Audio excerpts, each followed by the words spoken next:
Bonjour, bienvenue au Parc naturel régional de Camargue. Suivez-moi.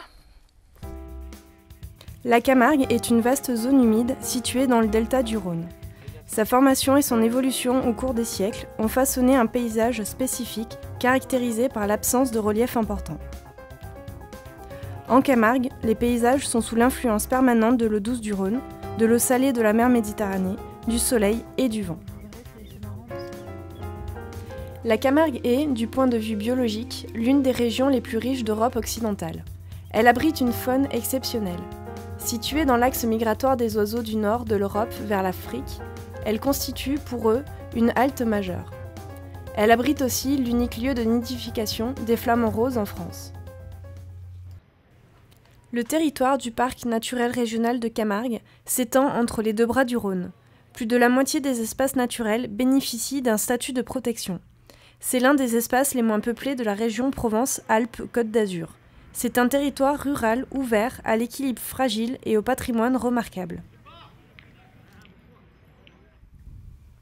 La mission principale du Parc naturel régional de Camargue est de concilier développement des activités humaines et conservation de la nature. Le parc est un organisme public de concertation avec les élus, les professionnels et les habitants du territoire. Son équipe travaille à l'amélioration de la qualité de vie des habitants. L'endiguement des bras du Rhône et la construction de la digue à la mer ont permis de contenir aussi bien les crues que les invasions d'eau salée. L'aménagement d'un considérable réseau d'irrigation et de drainage a permis à l'homme de cultiver, mais aussi de contrôler l'équilibre des différents milieux naturels, voire d'en modifier l'évolution. Ainsi, bon nombre de paysages qui semblent naturels ont, en réalité, été façonnés par les activités humaines. La Camargue a été alors avant tout endiguée pour l'eau pour se protéger, d'une part des crues du fleuve, des tempêtes de mer, et évidemment ensuite derrière pour pouvoir utiliser cette eau et pour pouvoir l'exploiter sous diverses formes, actuellement surtout pour le sel et le riz. L'agriculture en Camargue est essentiellement basée sur l'élevage, la saliculture et la riziculture. Les terres cultivées couvrent aujourd'hui un quart du territoire du parc. L'empreinte du sel est forte sur une grande partie du delta. L'irrigation des parcelles, pour la riziculture, production dominante en Camargue, lessive les sols. Elle permet ainsi d'autres cultures en rotation, comme le blé dur.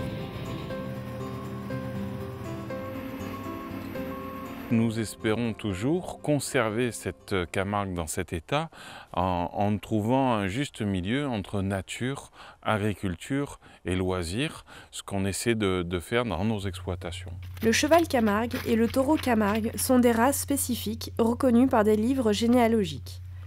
Le parc de Camargue soutient ce mode d'élevage extensif qui contribue efficacement à la gestion écologique des pâturages.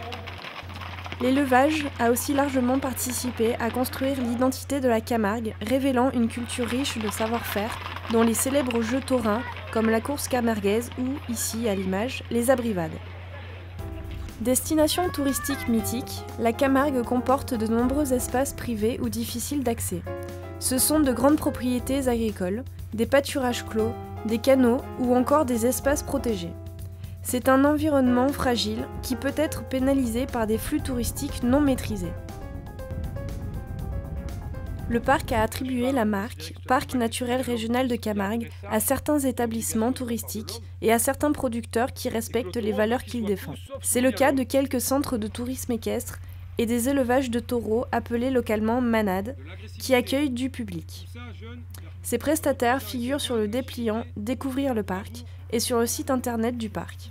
Le monde autour change par la pollution, le Rhône n'a plus la même influence qu'il avait auparavant par rapport à la Camargue. Donc c'est à nous nous adapter, à nous à évoluer pour essayer de conserver, de maintenir, si vous voulez, tout ce système-là en place. Le musée de la Camargue donne les clés pour comprendre et découvrir les richesses de ce territoire. En plus de ce que l'on peut donner comme information sur le territoire au présent, on va aussi présenter des collections qui, elles, relatent le passé et expliquent un peu plus l'antériorité du territoire. Visite de musées ou d'espaces naturels, balade à pied ou à cheval entre mer et étang, route touristique ou repos sur les plages, à vous de composer votre visite en gardant toujours à l'esprit que la préservation de la beauté de ce territoire vous appartient aussi. Nous vous souhaitons une bonne visite.